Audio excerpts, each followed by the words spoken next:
Let's play a game. Tomorrow morning, you wake up. Your bank account shows $2,000. That's it. No investments, no property, no safety net. Just you, your skills, and whatever income you can generate. Everything you've built, gone. You're starting from zero. What would you do differently?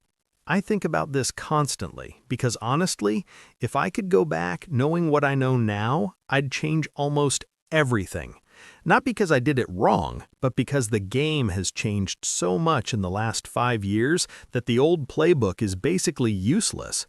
So here's what I'd do if I had to start over financially in 2026, from scratch, knowing what I know now.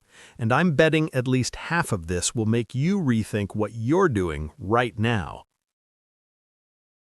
First, let's talk about what I'd completely ignore, because this might surprise you. I'd ignore the Dave Ramsey stuff. Look, I respect the discipline. I get the appeal of the debt snowball and the baby steps. It worked for people 20 years ago. But in 2026, aggressively paying off low-interest debt while inflation runs at 4 to 6% is leaving money on the table. If you have a 3% mortgage or student loan and you're dumping extra money into paying it off instead of investing that money at 8 to 10% returns, you're making your lender richer, not yourself. The math doesn't work anymore. Inflation is literally eroding your debt for you. Let it. I'd ignore budgeting apps. This one's controversial, but hear me out. Most people spend hours tracking every coffee, every grocery trip, stressing over whether they're $47 over budget in entertainment this month. But that's optimizing the wrong thing.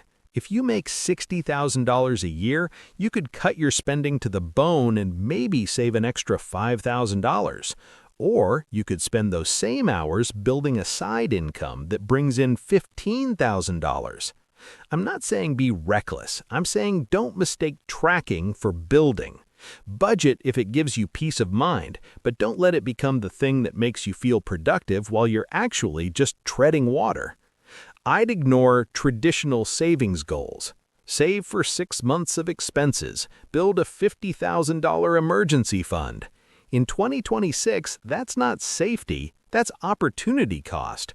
3 months? Sure, that's smart, that's a buffer. But anything beyond that sitting in a savings account earning 4% while inflation runs higher, that's dead money. I'd keep exactly what I need to sleep at night, probably $10,000 max, and I'd put everything else to work immediately. Because here's the truth, in this economy, cash savings don't protect you. Assets protect you. If you lose your job, a pile of cash buys you time, but a portfolio of dividend stocks, rental income, or a side business, that replaces your income. One is a countdown timer, the other is a bridge. I'd ignore buying a new car. This one's obvious, but people still do it.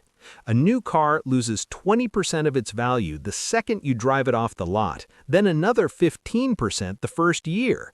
You're lighting money on fire for the privilege of making payments. I'd buy a 3 to 5-year-old reliable car in cash. Honda, Toyota, something boring that runs. And I'd invest the difference between what I would have spent and what I actually spent. Over 10 years, that difference could be $50,000 in your portfolio instead of depreciation in your driveway. Now, here's what I'd actually focus on. This is where the real game is. I'd focus on income, not expenses. This is the biggest shift. Most financial advice is about cutting. Cut the lattes, cut the subscriptions, cut the fun. But there's a floor to how much you can cut. There's no ceiling to how much you can earn.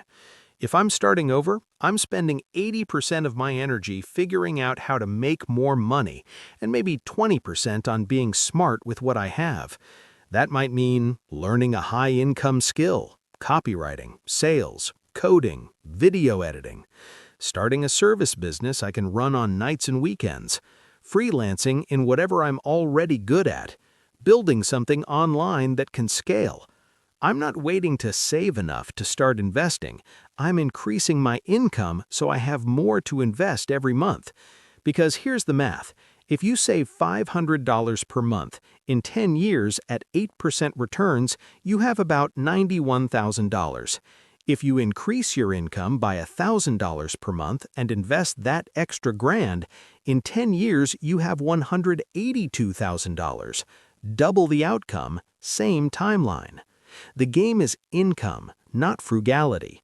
I'd focus on buying assets immediately, even tiny ones. I'm not waiting until I have enough. Month 1, if I've got $2,000 and my bills are covered, I'm putting $500 into an index fund, immediately. Not because $500 is life-changing, but because I'm starting the compounding clock now. The most expensive financial mistake is waiting. Waiting to invest until you understand it better. Waiting until you have more. Waiting for the right time. Every month you wait is a month of compound growth you'll never get back. So I'd start stupid small. $100, $50, whatever. Just start. The habit matters more than the amount at first. And here's what happens. Once you own even a tiny piece of an asset, you start thinking differently. You stop seeing investing as some future thing you'll do someday. You become an investor today. That identity shift changes everything. I'd focus on building one scalable income stream. This is the big one. A job gives you linear income. You trade time for money. There's a ceiling. But a scalable income stream, that can grow without your time growing with it. For me, that might be a digital product, course, template, ebook, a service I can systematize and eventually delegate, content that generates ad revenue or affiliate income, a niche website or app that solves a specific problem. I'm not talking about getting rich quick. I'm talking about building something that in 2 years could generate $2,000 per month whether I'm working on it that month or not. Because once you have $2,000 per month coming in passively, you've bought back $2,000 worth of your time. Do that again, and you've bought back $4,000. Eventually, you've bought back all of your time. That's the goal. I'd focus on skills that increase my income permanently. If I've got $1,000 to invest, I'm not just putting it in index funds. I'm asking, is there a skill I could learn with this money that would increase my earning power by $500 per month forever?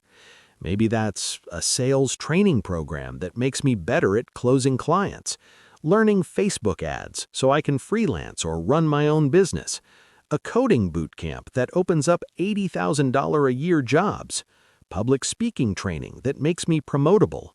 Because here's the thing. $1,000 in an index fund grows to maybe $2,150 in 10 years. But $1,000 spent learning a skill that increases your income by $500 per month, that's $6,000 a year, $60,000 over 10 years, and it keeps going. The ROI on yourself is almost always higher than the ROI on the market. I'd focus on living near opportunity, not cheap rent. If I'm 25 and starting over, I'm not moving to a low cost of living city to save money. I'm moving to where the jobs are, where the network is, where I can make $80,000 instead of $50,000. Yeah, rent might be $1,800 instead of $900, but if I'm making $30,000 more per year, I'm still way ahead. Geography is one of the highest leverage decisions you can make early in your career. You can always move somewhere cheaper later, but you can't get back the years of lower earnings and weaker network. Now, let's talk about what I'd stop buying. Not because I'm being cheap, but because I've learned what actually matters. I'd stop buying new clothes constantly. I'd own 10 good outfits. That's it. I'd wear them in rotation and not care, because nobody's paying attention to whether you wore that shirt last week. And the $2,000 a year I'd save, that goes into assets. I'd stop buying conveniences that make me weaker. DoorDash every night, Uber instead of walking, paying someone to do things I should learn to do. These aren't just expensive, they're making me dependent. I'd cook, I'd walk, I'd learn to fix basic things. Not because I'm frugal, but because capability compounds. Every skill I don't learn because I paid someone else to do it is a skill I'll have to keep paying for forever. I'd stop buying stuff to impress people who don't care. The watch, the designer whatever, the car upgrade. If I'm honest, 90% of the stuff I've bought was to signal something to other people. And those people, they're not thinking about me, they're worried about their own stuff. So I'd stop performing wealth and start building it quietly. I'd stop buying new tech every year. The phone works. The laptop works. I'm not upgrading until it breaks, because tech depreciates faster than almost anything else you can buy. And every $1,000 I don't spend on the new iPhone is $1,000 that goes into something that appreciates instead. Here's the bottom line. If I had to start over financially in 2026, I'd be way less concerned with protecting money and way more focused on building momentum. I'd ignore the advice designed for a different economy. I'd focus on income, assets, and skills that compound. And I'd stop buying anything that doesn't either make me money or make me better. It's not about being extreme. It's about being strategic. The people who win financially in the next decade won't be the best savers. They'll be the people who understood that cash is a tool, not a goal, that income beats frugality, that starting beats waiting. If you're rethinking your financial strategy after this, subscribe to Expozer. We break down what actually works, not what worked 20 years ago.